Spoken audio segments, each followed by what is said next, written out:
Bien-aimés dans le Seigneur, je vous salue au nom de l'incomparable grand Dieu Jésus-Christ, l'unique Seigneur, et qui est capable de donner la vie éternelle à tous ceux qui portent la sémence du Père.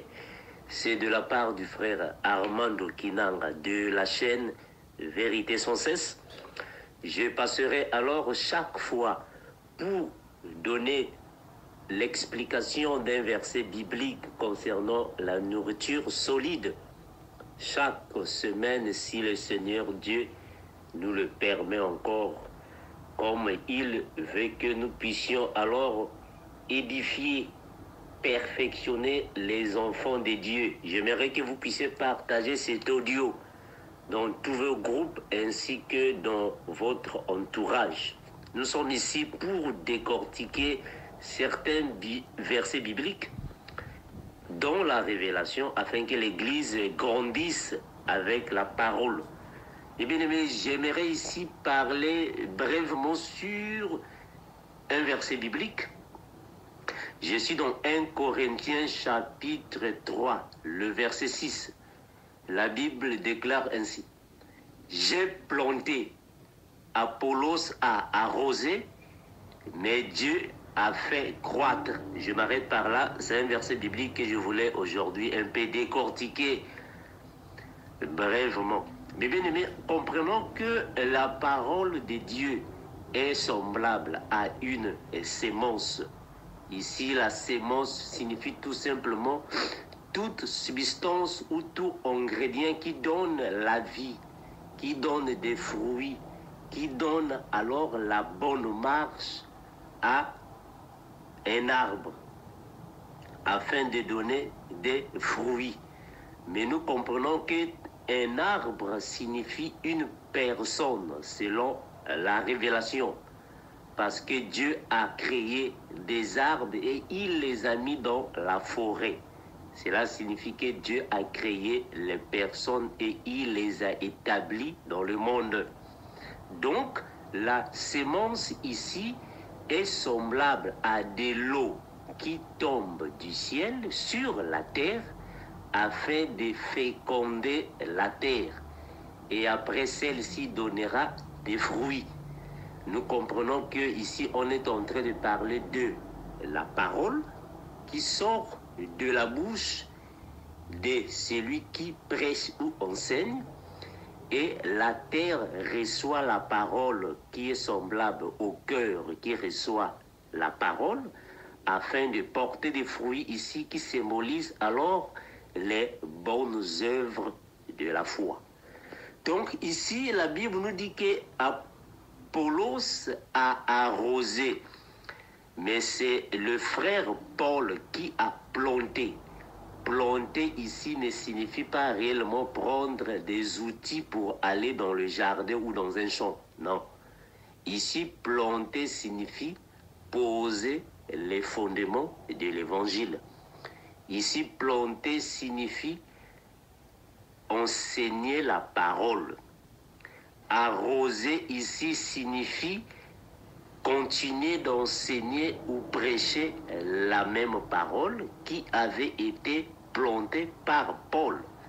Donc Apollos était un compagnon de service du frère Paul. Donc Paul a planté. C'est à lui que Dieu a donné alors cette mission d'aller vers les païens afin de prendre les païens des ténèbres, qu'ils viennent à la lumière. Voilà pourquoi il a planté, c'est-à-dire il a posé les premiers fondements, il a enseigné la doctrine de Christ, il a établi alors toutes les révélations que le Seigneur lui avait données afin de donner à toutes les nations de la terre qui étaient dans les ténèbres.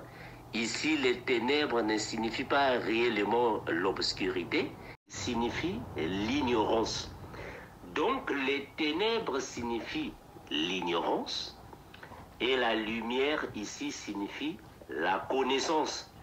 Donc, le frère Paul a planté, il a posé la parole et Apollos est venu arroser. mais c'est Dieu lui-même qui fait croître, parce que Dieu est l'unique et qui connaît la profondeur du cœur, parce qu'il est le potier qui a créé l'argile. Et Dieu est l'unique qui comprend le cœur, parce que c'est lui qui l'avait créé. En d'autres termes, c'est Dieu qui est le mécanicien du cœur, parce que le cœur est semblable à un moteur. Il n'y a que le spécialiste en mécanique qui comprend mieux le moteur. Donc Dieu est le mécanicien spécialisé en termes de moteur. Donc on comprend ici qu'il n'y a que Dieu qui peut faire croître, qui peut donner alors la conviction à la personne, parce que c'est lui qui connaît comment manipuler le moteur. Il est l'unique qui connaît par où l'eau peut passer dans le moteur, par où l'huile peut passer dans le moteur et par où l'énergie mécanique peut circuler. Donc il est l'unique mécanicien. Donc la parole est en train ici de nous donner un passage biblique profond. Ce passage biblique est profond que nous devons alors expliquer de cette manière.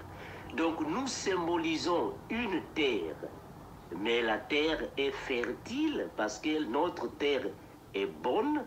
Mais quand on parle d'une terre bonne, on fait allusion à toute personne qui est disponible de recevoir la parole afin de la mettre en pratique.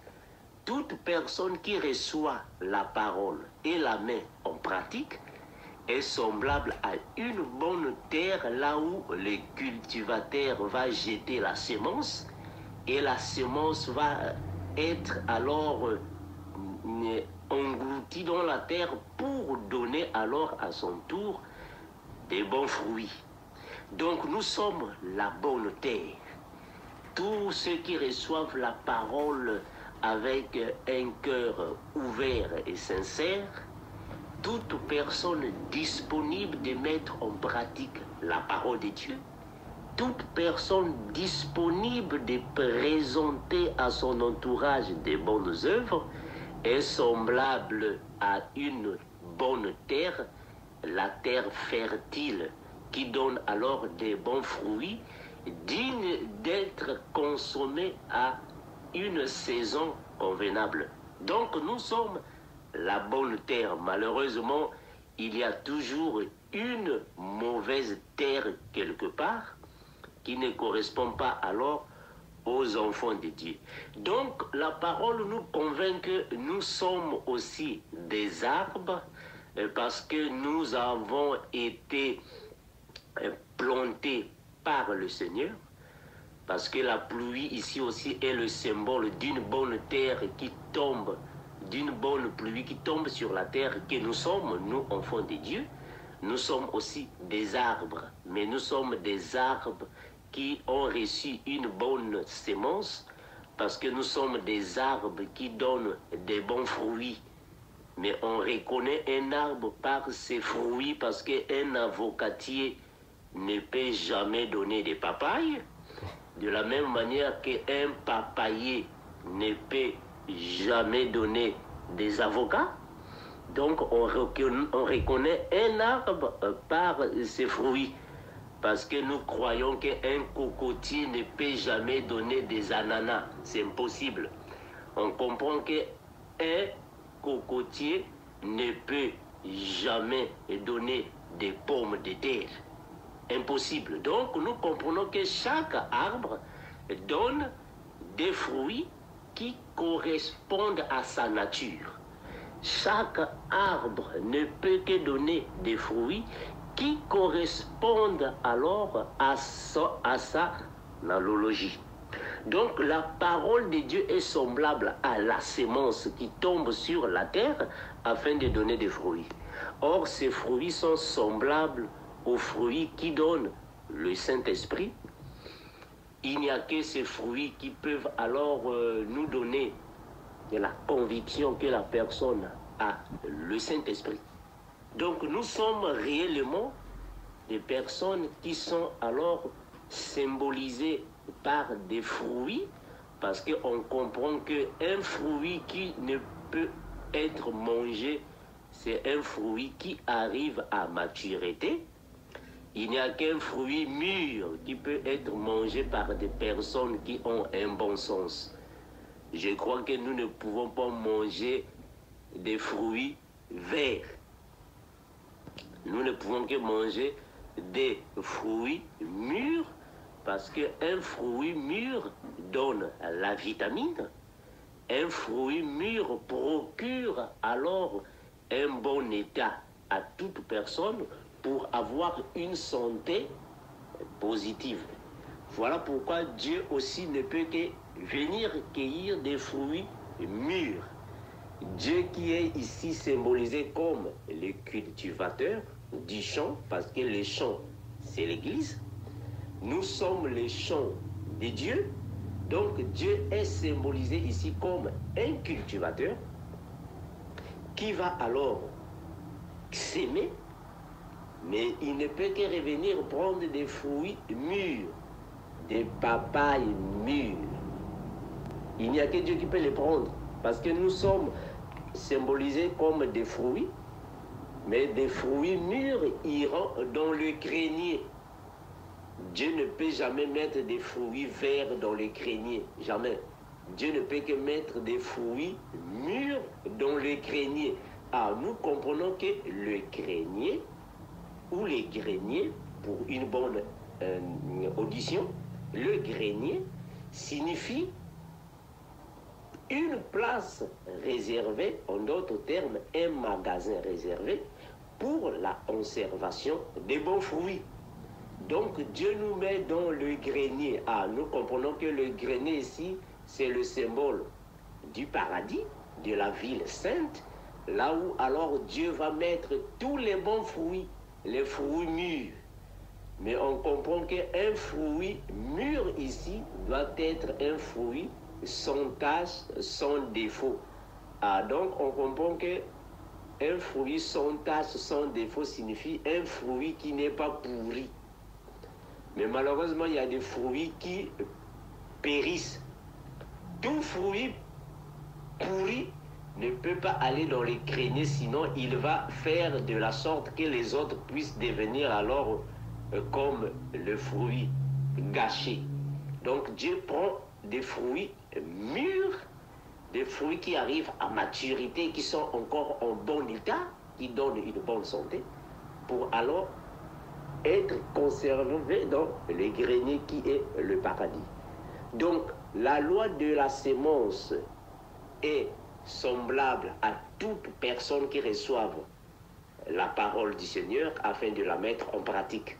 Toute personne qui ne met pas en pratique la parole de Dieu, toute personne qui n'a pas de bonnes œuvres, toute personne qui ne présente pas de bons fruits est semblable à un arbre qui a des fruits contraires. Il est semblable ou elle est semblable à un papayer qui donne des cocos. Il est semblable à un avocatier qui donne des pommes de terre. Donc on comprend que tout arbre qui ne donne pas de bons fruits sera jeté dans le feu. Ah, le feu ici, c'est le symbole de la vallée de Bénino qui signifie l'enfer. Donc Dieu jettera dans l'enfer tout arbre qui ne porte pas de bons fruits. Parce qu'un arbre qui ne porte pas de bons fruits ne peut jamais aller dans les greniers, jamais. Un arbre qui ne porte pas de fruits mûrs ne peut pas aller dans le paradis. Donc attachons-nous, efforçons-nous de donner de bons fruits afin que nous puissions être agréables devant le Seigneur. Parce que nous sommes une forêt, nous sommes un champ que le cultivateur vient alors vérifier. Le cultivateur vient alors contrôler s'il y a des fruits mûrs. Les arbres qui auront des fruits mûrs, ce sont des arbres qui seront qualifiés pour aller dans les greniers. Des arbres qui n'auront pas de fruits mûrs, qui auront seulement des fruits pourris et des fruits verts, n'auront pas droit dans les greniers qui est le paradis. Donc nous comprenons que le Seigneur nous donne alors cette capacité de mûrir nos fruits, parce que c'est par le Saint-Esprit que nous pouvons alors avoir nos fruits mûrs. C'est par là que nous reconnaîtrons ceux qui ont des fruits mûrs et ceux qui ont des fruits verts. Voilà pourquoi la Bible confirme que vous avez alors cette compétence, cette capacité de reconnaître ceux qui servent le Seigneur et ceux qui ne le servent pas. Or, on reconnaît ceux qui servent le Seigneur par les fruits, ceux qui servent le Seigneur par les œuvres de la foi, ceux qui servent le Seigneur par leur caractère et ainsi habitude, ceux qui servent le Seigneur par leur manière de vivre. Toute personne qui contredit la parole de Christ est un faux fruit, un fruit vert. Ce fruit-là ne peut jamais aller dans les greniers. Tout homme qui ne marche pas selon la parole du Seigneur est un mauvais arbre. Toute sœur qui ne marche pas conformément à la parole est un arbre qui ira dans le feu. Donc c'est à nous attacher à la parole afin que nous puissions être agréables devant le Seigneur. Donc on comprend que être agréable au Seigneur signifie être un bon fruit. Si tu n'es pas un bon fruit, tu ne peux pas être agréable. D'où nous comprenons que quand une personne va dans un supermarché pour acheter les fruits, il doit d'abord contrôler, il doit d'abord voir quels sont les bons fruits. Avant d'acheter un fruit, il faut d'abord examiner le fruit. Voilà. Avant d'acheter un fruit, il faut d'abord examiner est-ce que le fruit-là n'a pas des asticots. Est-ce que ce fruit-là n'a pas une partie pourrie? Est-ce que ce fruit-là est déjà mûr? Est-ce que ce fruit-là peut donner alors un bon jus?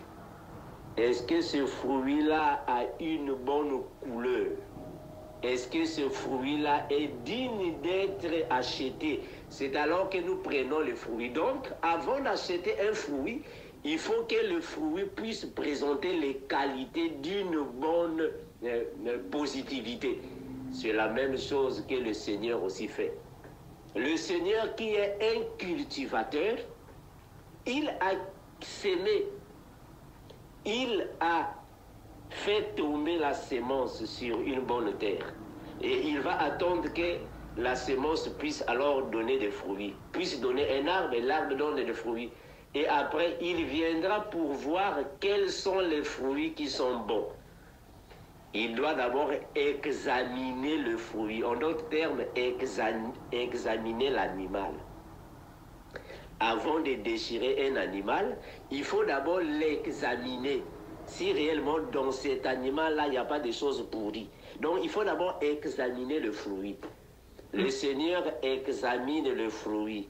S'il voit les taches, s'il voit la pourriture, s'il voit là-bas des choses contraires à une bonne sémence, s'il voit là-bas alors l'impudicité, s'il voit là-bas la magie, s'il voit là la sorcellerie, le manque de soumission à son mari, s'il voit là-bas le manque d'amour à sa femme, s'il voit là-bas l'impolitesse, la désobéissance, il voit là-bas l'habillement impudique, il voit là-bas les décolletés, il voit là-bas les mini-jupes, tout le corps est exposé, il voit là-bas le maquillage exagéré, il voit là-bas toutes choses qui ne confessent pas à sa parole.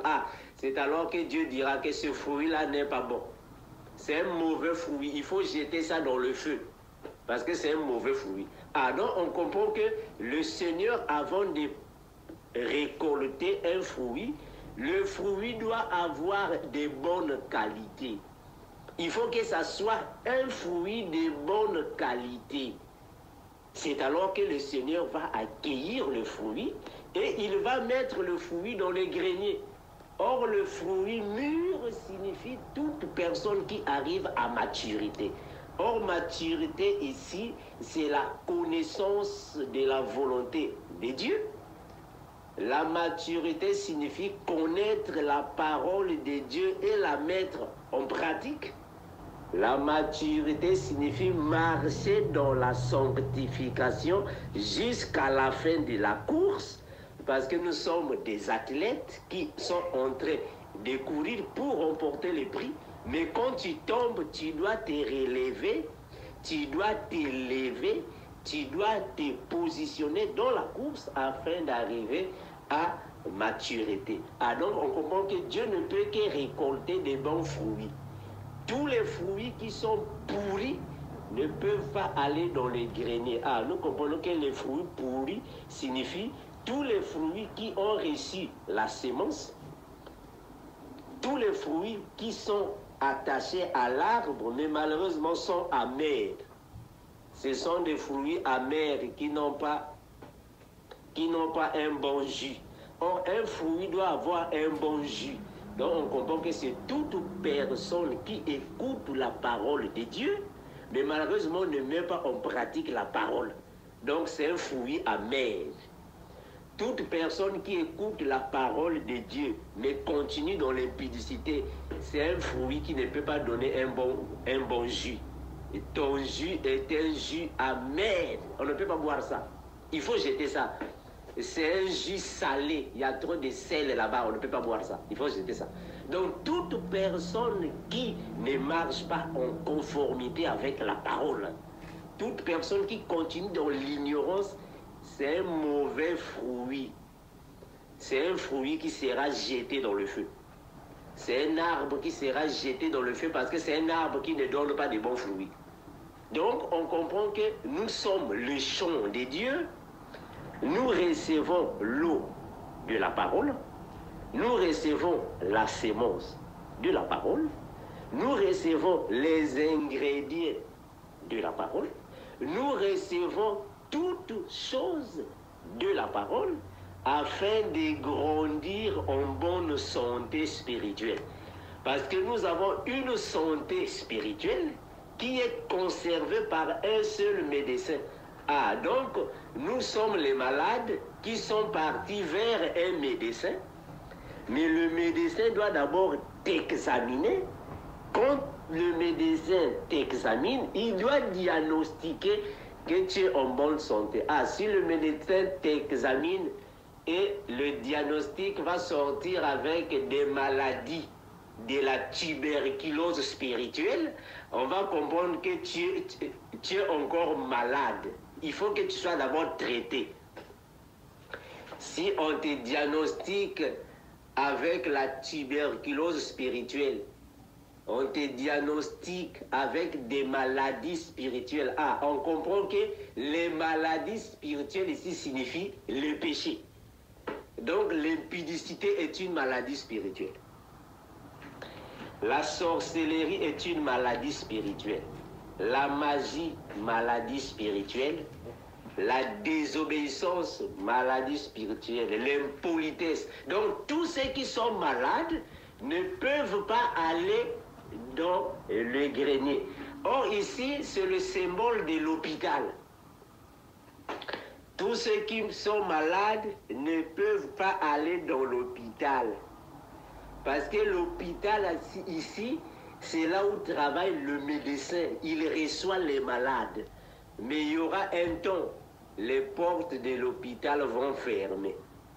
Le médecin va fermer les portes de l'hôpital. Ah, on comprend que les portes de l'hôpital ici, c'est l'entrée pour le paradis qui sera fermée après. Et tous les malades doivent aller chez un faux médecin. Ah, le faux médecin ici, c'est l'antéchrist. Donc l'antéchrist est le faux médecin. Il va maltraiter les malades. Ah, donc on comprend qu'il y a le vrai médecin, c'est lui qui traite les malades. et le faux médecin maltraite les malades. Ah, donc il y a deux termes.